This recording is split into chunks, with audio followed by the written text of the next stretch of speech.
പാപപ്പെട്ടവൻ വന്നാൽ അവനെ സ്വീകരിക്കണം. കാരണം അള്ളാഹു നിന്നെ പരീക്ഷിക്കാൻ അവനെ നിന്റെ വീട്ടിൽ വിടുന്നത്. അത് മനസ്സിലാക്കുക.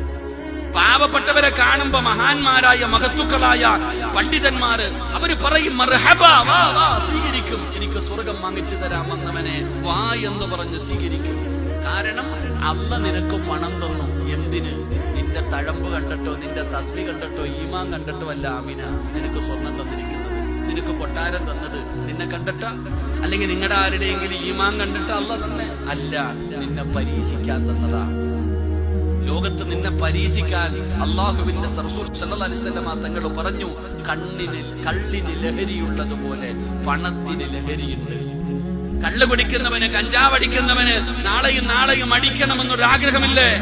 അതുപോലെ ഒരു ലഹരി സമ്പത്തിനുണ്ട്.